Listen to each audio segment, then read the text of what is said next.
Despite Nicole Kidman's legendary acting prowess, there's a lot you might not know about her journey to the top. Would you believe she never used to make the cut when she auditioned for plays in school? Let's take a look at Kidman's life and her stunning transformation. Nicole Kidman was born in Honolulu, Hawaii in 1967 and grew up in Sydney, Australia. She had her focus on academics in her younger years as her father was a biochemist. He taught Kidman and her younger sister many lessons and enforced a few rules. According to Kidman's interview with Vanity Fair, she was required to do push-ups every day. She said, "When I was 6 years old, I was in class at school and we all had to say what our fathers had taught us. I answered, he taught me always to exercise and never vote Republican. My teacher almost fell off her chair." And as for Kidman's relationship with her mother, it was not the most affectionate. As The Guardian reported, Kidman's mother once said to her daughter, "I'm not the kind of mother who's going to hug you. It's just not me, so don't expect it." When Kidman was 17 years old, her mother was diagnosed with breast cancer. This had a huge effect on the teen and has influenced her throughout her life. As she later described to Vanity Fair, "You see someone go through chemotherapy and it's a year of hell. It's the most upsetting thing that's ever happened in my life, but it also made me very aware. I had to confront death at an early age, had to realize that people are mortal." Kidman's mom beat the disease, but her mother's journey stuck with Kidman. She continued to want to give back. She later became involved with the UCLA Women's Reproductive Cancer Research and Treatment Program as a chairperson. As she said during the interview, "I believe that as much as you take, you have to give back. It's important not to focus on yourself too much." Nicole Kidman has known since her toddler years that her life was meant to be in the arts. As she described to Vanity Fair, "I started ballet when I was 3, all on my own initiative. I did mime and street theater, and I started weekend drama school when I was about 9. I left school when I was 17. I knew what I wanted to do." Well, it's given me probably what I consider the most fantastic life up until now. But even though Kidman knew this was her path, she had some struggles getting there. As she told the magazine, "I didn't enjoy being what I was. I was really tall and I wasn't the girl who got all the boys. Stocky was my nickname. That's what they called me. I'd audition for school plays and I'd get rejected because I was too tall." It's hard to picture Kidman being rejected. Thankfully, she was able to disregard those early criticisms and push forward into the hallowed halls of Hollywood greatness.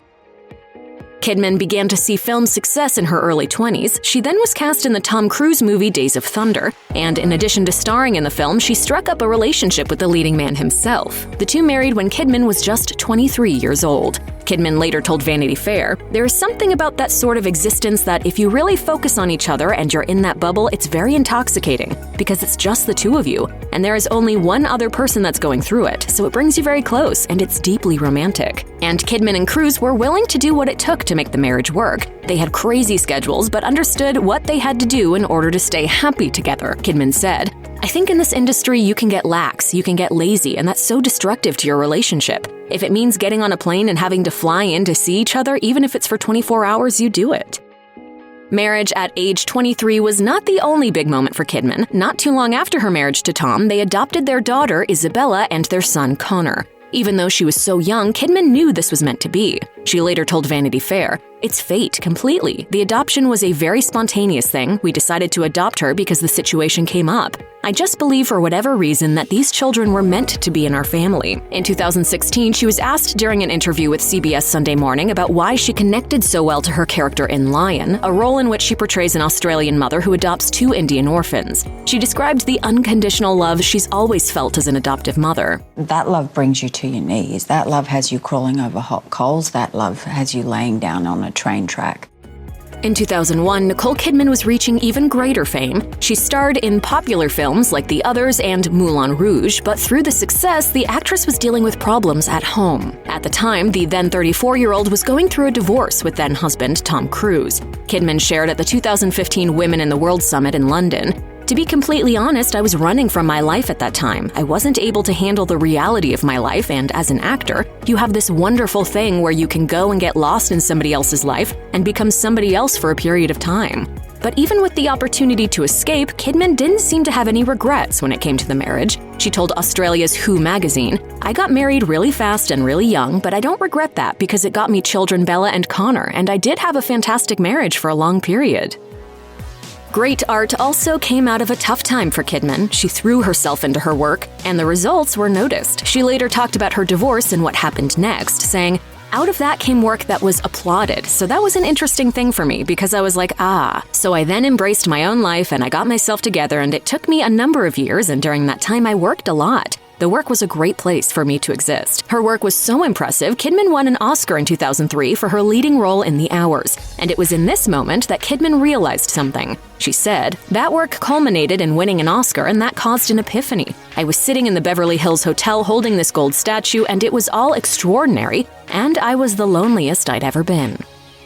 For a few more years, Nicole Kidman continued to work and struggle with a deep sense of loneliness. Then in 2005, she met someone who would change her life forever. As she later told Vanity Fair, "I think we were two lonely people. I would probably say that two very lonely people managed to meet at a time when they could open themselves to each other. We were a mixture of frightened and brave." This person was Keith Urban. Their relationship took off fast, culminating in their marriage in 2006. Kidman explained the situation to Elle, saying, "I kind of like getting married and then getting to know each other. I know that it sounds incredibly strange, but to me, it's a more natural process." Nicole Kidman, of course, began her journey into motherhood when she and her then-husband Tom Cruise adopted their children, Isabella and Connor. In a 1995 interview with Vanity Fair, Kidman expressed a desire to have biological children in the future as well. "I would like to give birth to 2 children. I would like to experience that." Thankfully, she was able to accomplish that goal. In 2008, Kidman and Urban welcomed their daughter Sunday into the world. In 2011, the couple had another daughter, Faith, born via surrogacy. She told CNN in an interview, "I've experienced adoption, birthing a child, and I've experienced surrogacy. I'm like, when it comes to it, I just want to be a mama." Both Kidman and Urban were older parents by the time of their daughters' births. This was a concern for Kidman, which she expressed in an interview with CBS Sunday Morning. It makes me sad. I would just like to be here long enough to have my children grow up and for me to see them thriving.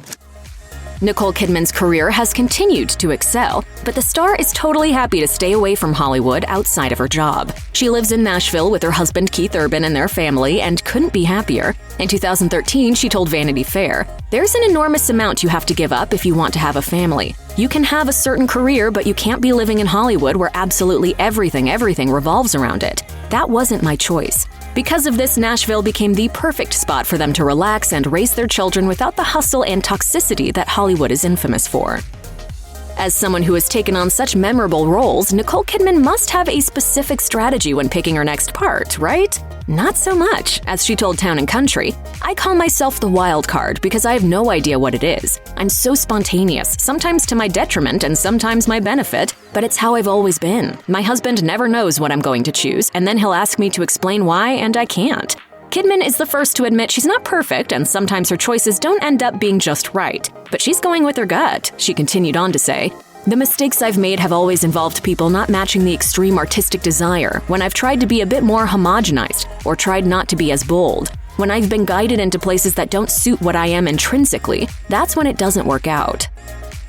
After a career of film acting, Kidman eventually found herself acting for television in 2017, when she starred in Big Little Lies alongside Reese Witherspoon. Kidman and Witherspoon served as executive producers for the show, which was born from a desire to create meaningful roles for women. Kidman told W Magazine, "It was building opportunities for ourselves and our friends." The show follows 3 mothers played by Kidman, Witherspoon, and Shailene Woodley, whose lives spin out of control. Kidman became deeply connected to her character Celeste and would often bring her work home with her. Kidman told W Magazine, "I would keep on a very brave face at work, and then I would go home and I didn't realize how much it had penetrated me, and it affected me in a deep way." In 2021, Kidman starred in another television show based off of a book by the same author of Big Little Lies. 9 Perfect Strangers follows 9 strangers as they arrive on a resort island and quickly discover that their dream retreat isn't quite what they expected.